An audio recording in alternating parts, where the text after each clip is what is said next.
Today, I'm speaking with an amazing woman named Jessica. Jessica is a certified parenting coach and a founder of the Find My ZenFam parenting movement. Love it. After working with a parenting coach for her own family, Jessica realized the information parents need to foster connection and cooperation in their home is not easily accessible. Yes. Her mission is to spread this information as far and wide as quickly as possible. Welcome, Jen. How are you? Thank you, Sabrina. I'm good. I'm so honored to be here. I love you since the moment I met you. I love this platform and I love your guests. I've learned so much that I didn't know. So thank you for having me. Oh, I love that. What a way to start us off. Yes, girl. Isn't that true, though? Like, have you ever been in a conversation with somebody and you're just like, oh my gosh, I didn't fucking know that. Until you actually know the thing. And then I always say you can't unknow what you know, which is cool. It's like one of my favorite topics. I call it consciousness. It's like, I mean, like there's some things we just didn't know because we didn't have access to them, and some things that are just kind of buried within. And either way, they're just like kind of these epiphany, broadening moments that I just live for. I just feel like really, I don't know, inspired when I learn them. Yes, 100. Well, I'm super excited for this subject. I myself don't have young ones anymore. I have a 19-year-old son, but I did go through all of the stages. So I'm super excited to dive into the thing that you know that you wish we all knew, for us to get a better understanding of this thing we call parenting. Because as we know, there's no book, right? Oh my gosh. Or is there? Well, that's the thing. That might be the thing that I want you to know now. It definitely comes with some backstory. What I want to share today about the textbook, it took me almost a decade to figure out. And it was not an easy almost decade. It was a lot of fun too, definitely a lot of fun, but sometimes the painful things can kind of overshadow that a bit. My family went through a lot of turbulence, I'll just say, trying to figure things out, how to make our home peaceful. I have 3 girls. Now they're ages 11, 9, and 7. But early on, I had this vision of how close we would be and how connected we would be. And I think a lot of parents envision this type of relationship with their child. Yeah. And whether they are close with their parents or not, I think when you come to be a new parent, you always be like, well, I'm going to do this differently, or I'm going to do this the same, or I've got this down. And so you have this vision, but then when you actually become a parent, it's quite different. I know for me personally, and a lot of the families that I work with, the days are full of yelling all day long, power struggles, sibling fights, wars over screen time. Is it enough? Is it not enough? And nobody listening. Parents just repeating themselves again and again and wondering, what is going on? How is this our day to day? What is happening here? Yeah. So when my first daughter was 2, I ordered my first parenting book called Scream-Free Parenting. That did not work. There was yelling in our home every day. My kids were yelling back at me. I was yelling at them for yelling at me. I'm going, this does not make any sense. Yeah. And I'll bring up this one example specifically because I know it's in most homes. Not so long ago for me and my family, in the 30 minutes it would take for us to wake up, get ready for school, and get to school, 30 minutes, I would feel like I'd been to war. Like back on my bike, back on my car, like what just happened? It's the same thing we do every single morning. Like, why is it so hard to get up and get out of the house? Why are we fighting? Why are we yelling? Why don't we know to put our shoes on? Like, what is going on? Yeah. It was absolutely exhausting. I would often describe parenting as feeling like a punching bag, just disrespect it, nobody listening, nobody caring, and just mentally and physically, emotionally every day exhausted. And, as things went on and I had more babies, I would order a new parenting book, being like, oh, there's got to be answers. There's got to be a way, just something I'm missing. So I did all the traditional things that most parents do, timeouts, privileges revoked. But by the time my girls were ages 3, 5, and 7, I couldn't keep any of it straight anymore. My daughter would come out of timeout. My daughter would say, but I thought she had 1 more minute. And my other daughter would say, and I thought she got TV taken for the day. And I was like, I don't even know anymore. This is all day long. Oh, because you would just be spouting things off and then not remember. Yes. And just the days running together. I'm like, Yeah. this is just crazy. Like something has to give here. Yeah. And I would ask family members, friends, like it wasn't like we weren't trying. Me and my husband cared so much. Of course, we loved our children so much, just like every other parent, that we're like, what is happening? And whenever we consulted friends and family, everybody was just like, yeah, parenting's crazy, hang in there. And I really thought maybe I should just need to start accepting it and stop resisting it and somehow figure out a way to make it work, like kind of just give up. But I knew what we were going through wasn't sustainable, and it didn't feel good. Yeah. And then I actually didn't have the opportunity to just give up. My one daughter appeared to be heading towards depression at the age of 6. And she appeared to kind of be shutting down, even losing a little bit of withdrawal from playing with toys, a 6-year-old. Wow. So I took her to a therapist, and they wanted me to play music for her when she tantrumed.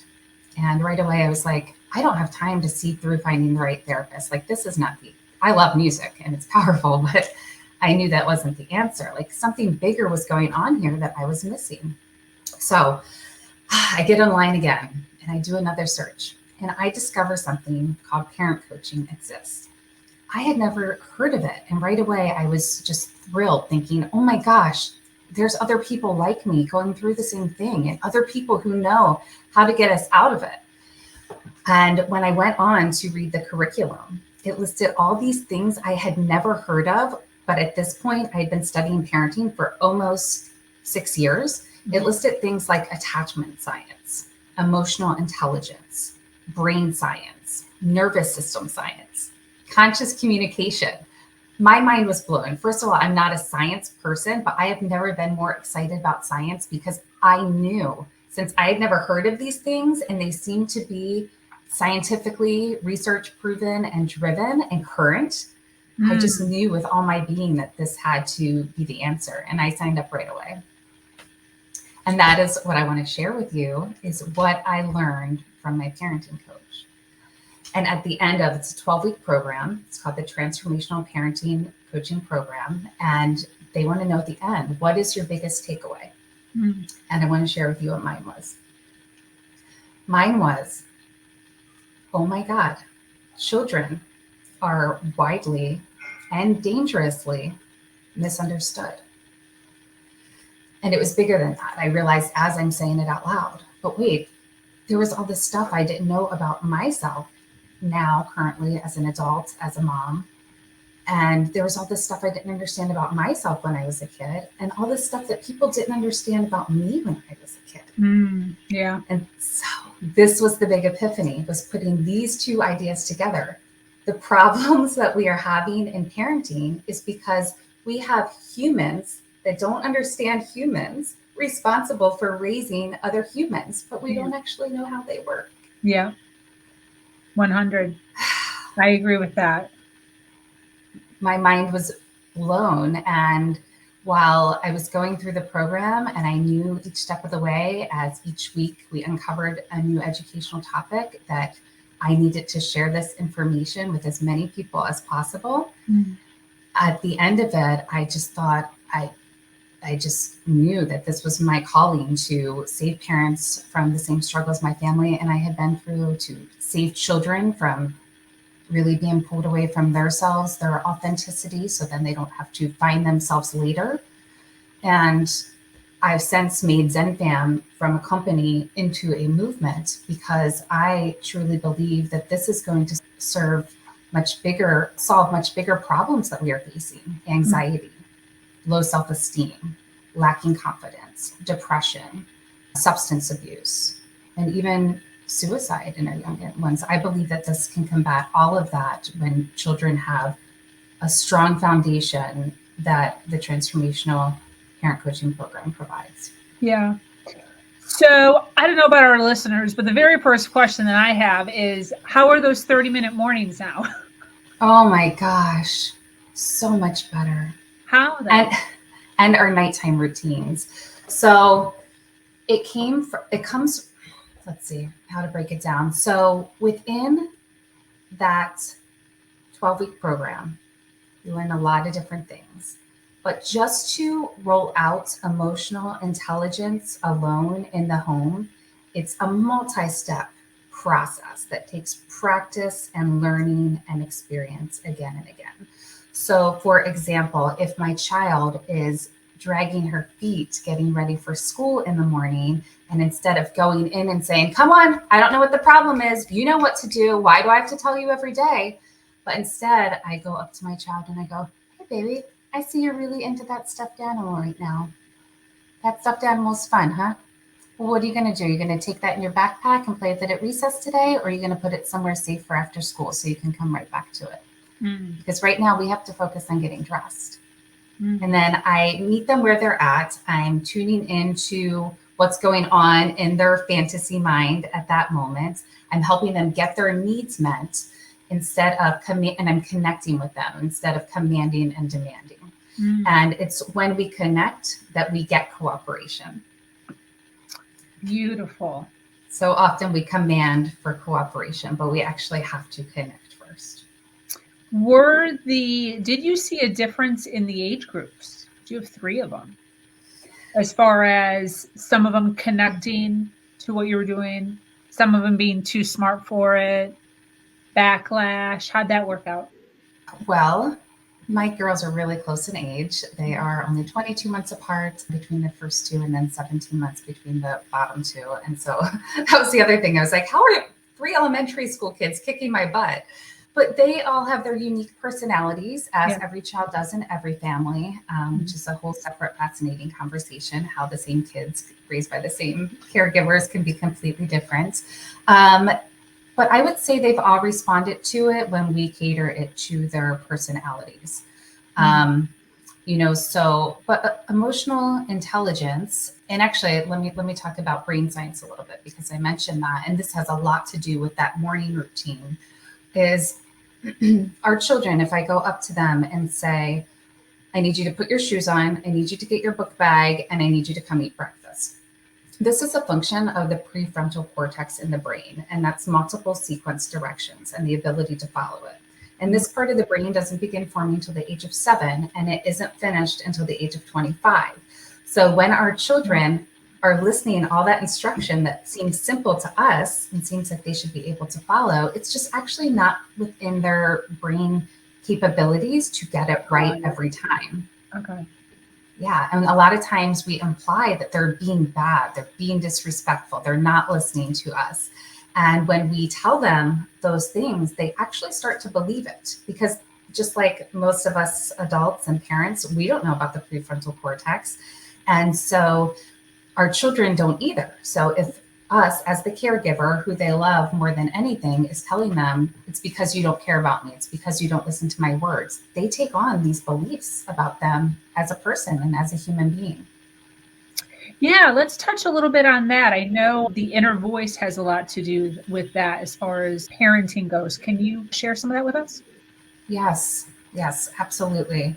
And let me tie it to emotional intelligence and brain science. So for example, with emotional intelligence, when our kids have big emotions, we as a society would often respond to that, as I did early on in my parenting, with, oh, you want to be angry? Go to your room, come out when you're done. Or if you're a parent of a boy, boys don't cry. What are you doing? So our society has a long history of shaming emotions, guilting emotions, avoiding emotions. And what our children take on as beliefs about themselves is that they are bad for having this emotion. And this is what I mean by we don't actually understand how humans work. Our emotions are super important. It's our way that our body tells us that we have a need or a want that is not being met. And so if I'm angry because my sister keeps taking my toy and my mom says, you want to be angry about that, you can go to your room. Well, I learned early on that this emotion that's overtaking my body automatically, I didn't even have any control over it. I'm bad for having it. So now I learn as a human being that I don't actually make sense because my mom's telling me I shouldn't have this, but I am. And also my needs and wants aren't important because nobody's really helping me figure out how to communicate this effectively to my sister, that I'm tired of you taking my toy 10 days in a row. And I don't have a big person to support me through that. Yeah. So there's some beliefs that come through that. And then again, through the brain science. So prefrontal cortex, we already talked about multiple sequence directions. But this is also where we are able to focus. So if you're doing homework with your child and they're spinning on their chair and you're going, focus, why can't you just focus? We got to get through this, instead of being like, I can see you need a break. How about we come back to this in 1 minute because you keep looking around? Or are you able to focus now and we can continue? Yeah. And so they both imply very different things, right? Like, I understand you as a human, as a child, and I understand your physiology, the way your emotions are, the way that your brain works. And I understand, circling back to your question of inner voice, how being conscious, more conscious of my communication and the power of my words and what I'm saying to you, how much they affect who you become and what you believe about yourself. So if I'm shaming your emotions, guilting your emotions, not helping you get your needs met, if I am yelling at you when you are actually just performing within your brain's capabilities, my child did say things like, I'm dumb, I am bad. So when our children are saying these things, it is important to take them seriously and to seek support in that and to believe them and help them and dive into what is it they're hearing all day long from me? What is it they're hearing year after year, or even decade after decade? And I remember distinctly when I was going through this part of the program, a whole week on conscious communication, when my daughter came into the house, I had already told her a couple things I needed her to do as we got in. So this is all within an hour time frame. And then her sister comes in the room and like says something to her about what she needs her to do. A half an hour later, my husband comes home and he lets her know a couple things he needs her to do. And this is all just typical day-to-day, like getting stuff done. But I'm in a space of like observing at this time and like more conscious and in the present moment. And then we sit down to dinner and I can just feel her energy and tension building. And I'm like, if this child gets one more correction, she's going to blow. And so it's not just even the quality of our words, which is so important, and having intention behind our words if we're going to correct something, but it's also like the quantity, like within the 24-hour day, or even less than that because we're awake, the 12 hours, and then the couple hours less than that because we're all at school and work, that I see my kid.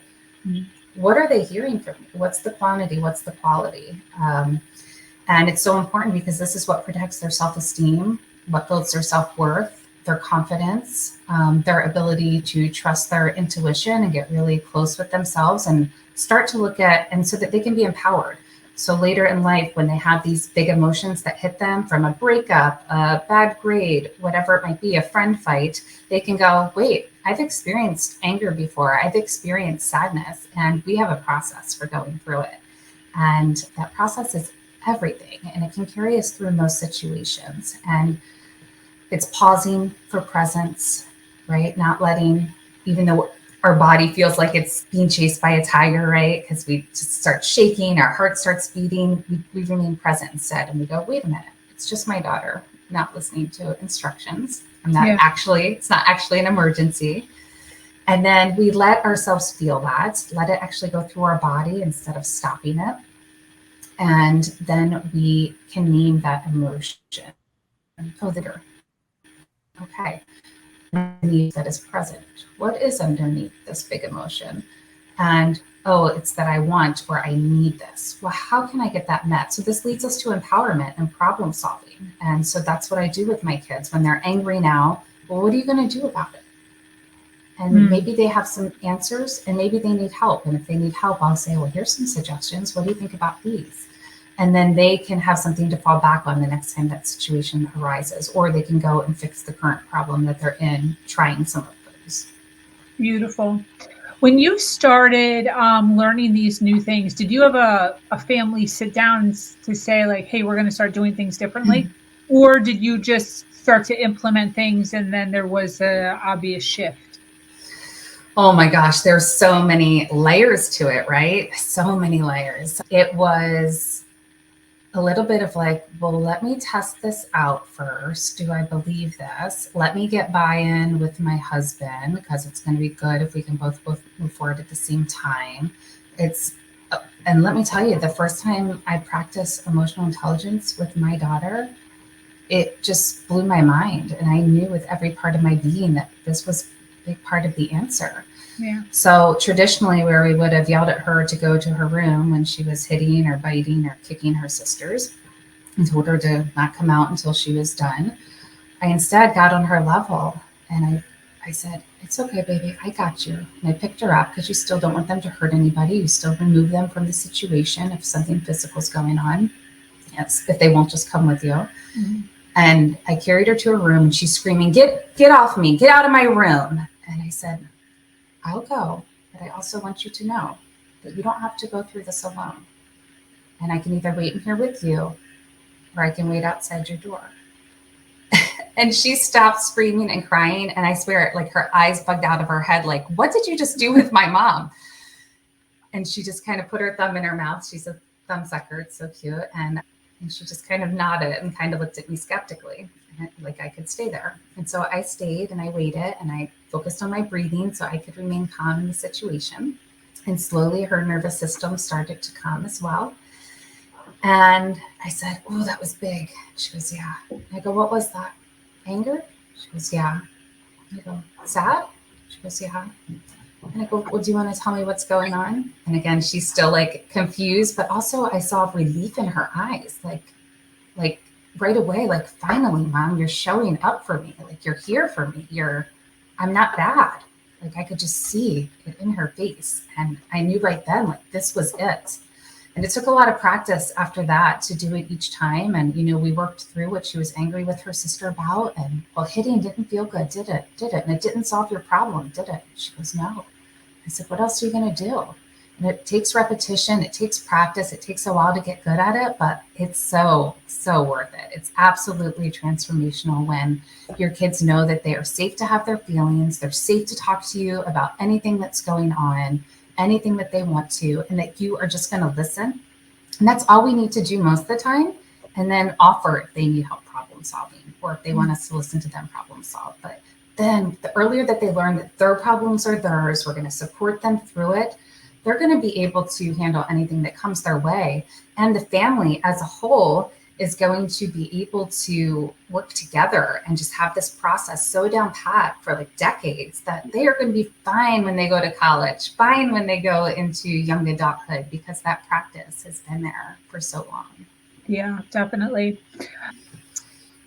Speaking to divorcees, speaking to single moms, speaking to partners who are split, and there's two different homes. What is some advice that you would have for them who are drawn towards what you're saying? Totally agree, but at the back of their mind saying, all fine and good, Jessica, but my husband or my wife does it differently than the way that I would want to do it, which is your way. What's some words of encouragement or advice that you can give to those? Yeah. You're bringing up a really important topic that we haven't talked about yet, and it's called attachment science. And if I were to name a goal in parenting, or really any relationship, it is to have real connection. And real connection is when the child feels safe, they feel seen. And we've already talked about some of these things, like safe that when they're having these big emotions, they're not bad. When they feel seen, that when we're helping them understand their needs and their wants, they feel soothed. So that whole co-regulation thing I went through with emotional intelligence, that's the prefrontal cortex where children can regulate their own emotions. Again, that's developing between ages 7 to 25. So especially until the age of 7, our children need us to help regulate their emotions with them. And then they're going to need it beyond that as well. So that's feeling soothed.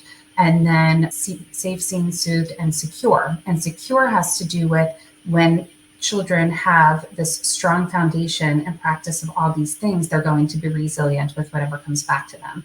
So this is attachment science as defined by Dr. Dan Siegel and Dr. Tina Payne Bryson, who are renowned in child psychology and brain development. And what attachment science is about is we want to have a secure attachment with our child. And you have a secure attachment when you have those 4 S's that I mentioned.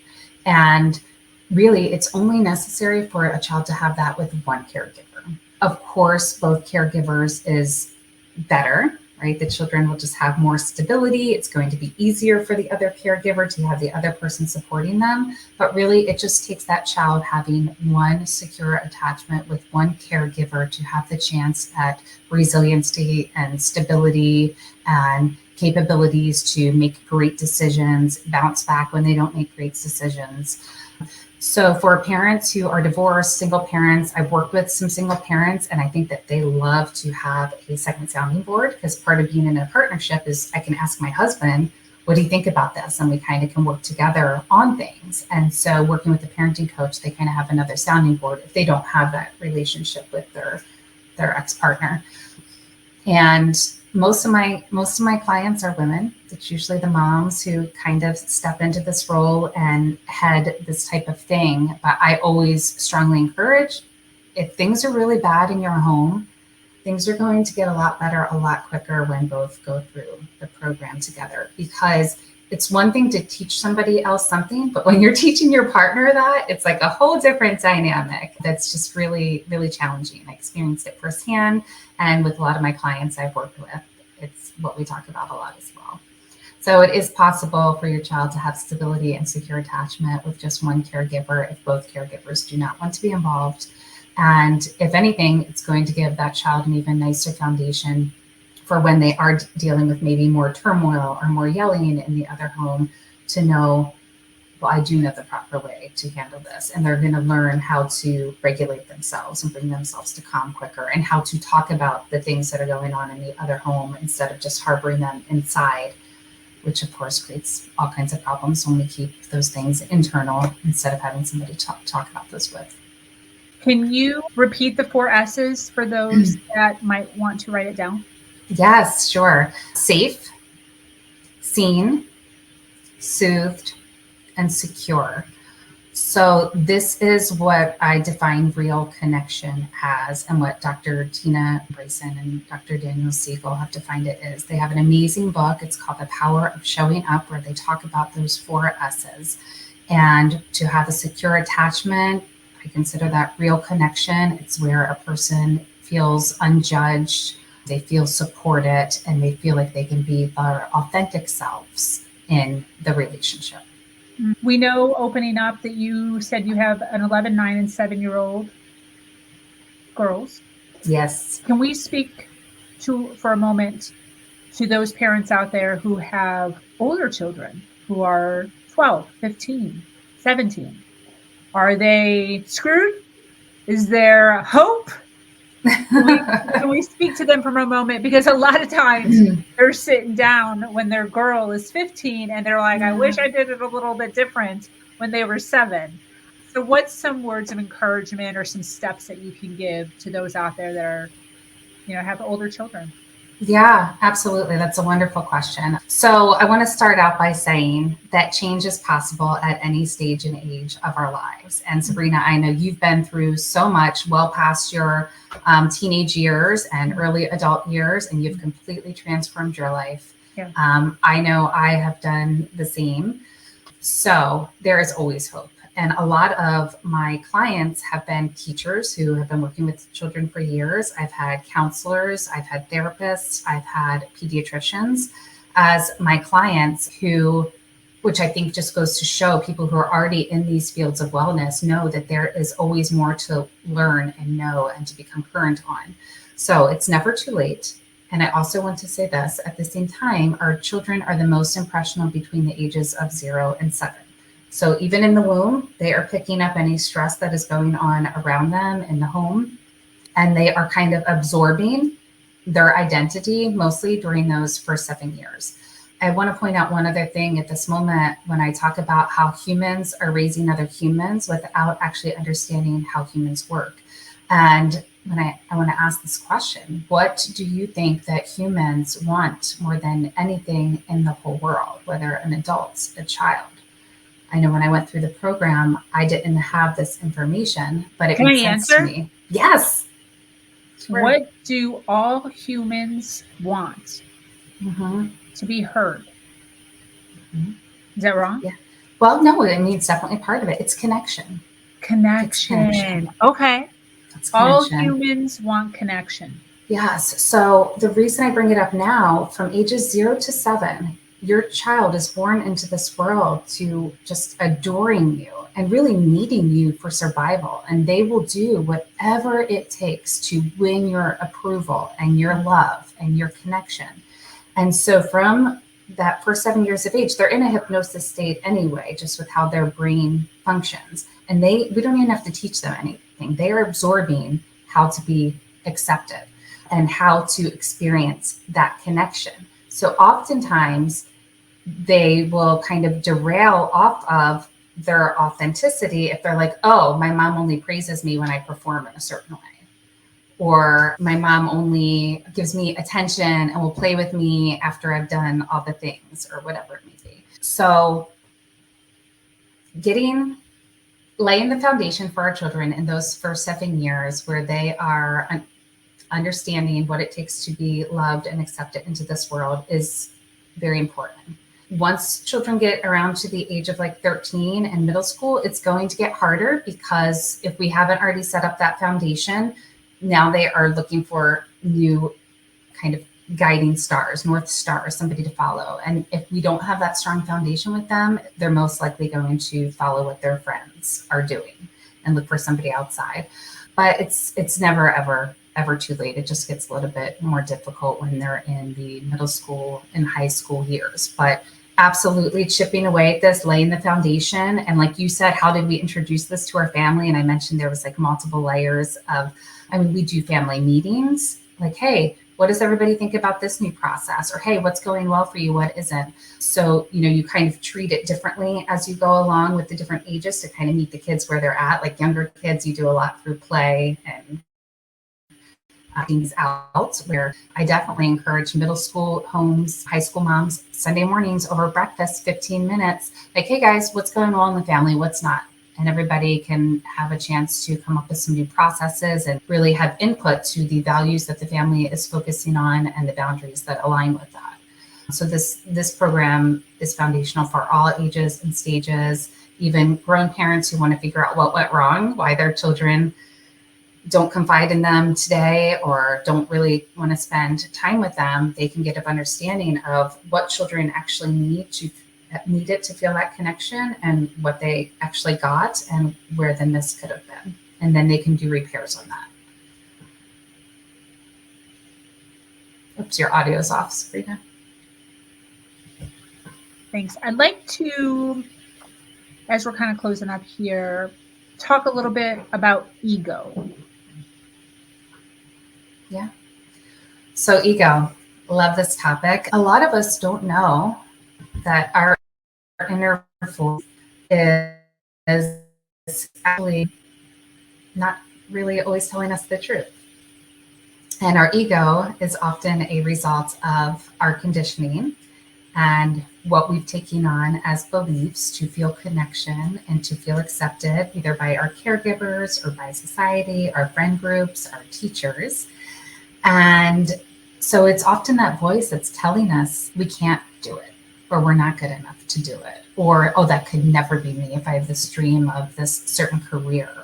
But the truth is if we have a desire that keeps coming up within us, kind of like within our heart space, somewhere within our body, this idea of always wanting to do this, always wishing to do this, and we come up with all these reasons why we can't, that's just our ego. That's just conditioning that we've received along the way. But the truth is that whatever we want is what we are meant to be doing. And if we start trusting that inner voice and start working to understand how the ego came to be the way that it is, where this conditioning came from, if we can kind of get to the root of it, then we are going to feel a lot more free from that inner voice that is keeping us back from our heart's desire. And so, specifically relating this to parenting, if, it's been going on for days, weeks, or years where we are thinking, oh, it's going to get better. It's going to get better if I just wait till this stage or age. Like, no, we're meant to thrive every day. That's your inner knowing telling you that something needs to shift here. And the ego is the one telling you, oh, just hang in there longer, just wait it out. It's going to get better. If you have that disconnect, that feeling of like this connection could be stronger, that's because it's meant to be. We are meant to be fully connected in full acceptance, without judgment, in full love. And so I really encourage viewers, if you're not familiar with the ego, if you're not comfortable with your intuition and close to that inner voice, to really spend a lot of time here and surround yourself with people who have been through that, because it is so freeing. And I do want to share one of my favorites quotes from Dr. Dan Siegel in one of his books. You know, so often with attachment science work, we do have to go back and look at our upbringing and how it was, and whether it met a secure attachment or one of these other attachments that are less favorable, like disorganized or ambivalent attachment, so that we can understand why we are the way that we are and how we came to be the way that we are. Because the connection that we have with our kids is only going to be as strong as that connection that we had with ourselves early on with that caregiver, unless we do the work of understanding what was amiss. And I really like to say this: when we look back at how we were parented, it is not to blame anyone. I am so close with my family and friends and siblings. We are an amazing, amazing family. And at the same time, it is okay to look back and say, there were some things I didn't get that I needed, just because I'm a human. Not because my mom was bad, my dad was bad. Everybody did the best that they could, and they showed up with the conditioning that they had. So a lot of people don't like to look back, especially my men clients. But this is what I wanted to share with you that Dr. Dan Siegel says. He says, it's important to look back so that you can move forward. Think of it as like a dog bite, right? Like a dog bites your hand. If you try to pull away from it and just keep going, ignore it, avoid it, the teeth are going to sink in deeper, and they're going to have a hold of you, and they're going to have power over you. And it's going to compromise your freedom, your ability for connection. But instead, if you shove your fist down that dog's throat, the teeth are going to release, and you're going to have access to that deep connection that you really desire with yourself, because your connection with your kids will only, or anyone else will only be as good as your connection with yourself. And a lot of times, unfortunately, early on, we lose that connection because we're just trying to fit in with our caregivers, society, and life. Sabrina, I forget your question. Hopefully we were talking about ego, but that made sense. Yeah. I can get going on all these topics. Super favorite topics. Yes. Well, I so appreciate it. And we have a ton of people watching live. So I'd love for you to talk a little bit about, what exactly you do. Obviously, they're here because they're resonating with what you're saying. So what exactly do you do? Who do you help? Who should be reaching out to you?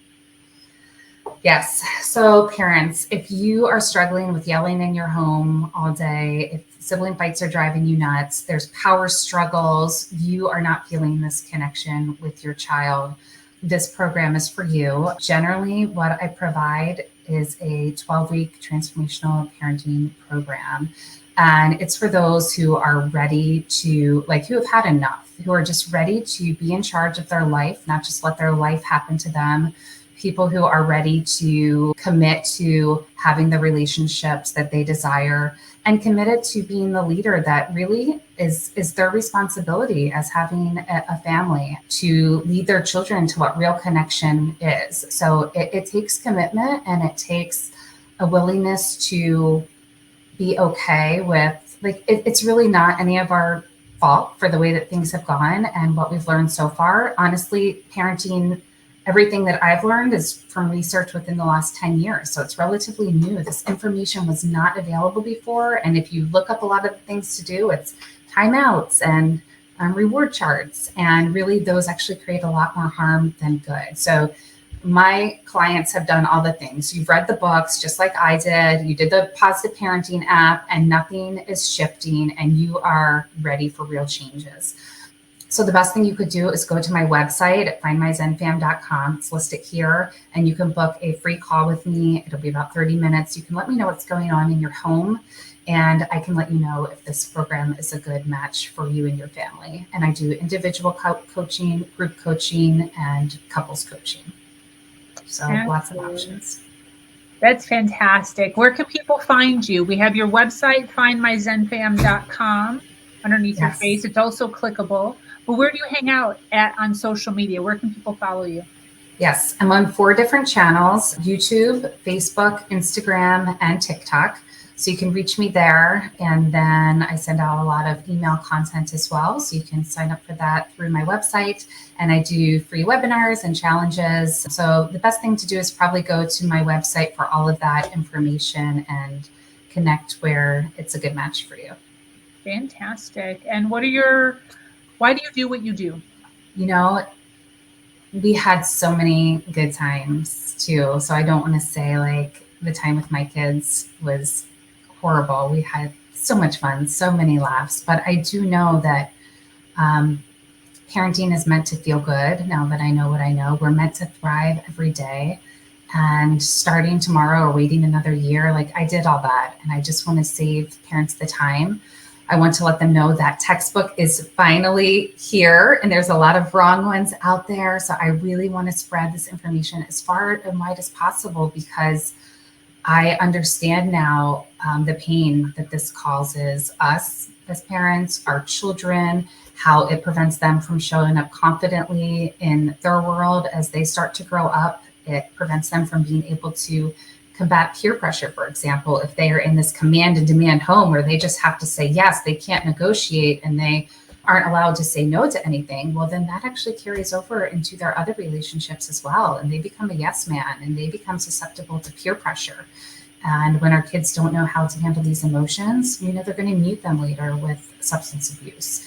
And these are all things that I've experienced in my home, my family. I've seen firsthand. And I just feel that every part of my being, it is my calling to let parents know there is information, but it's hard to find.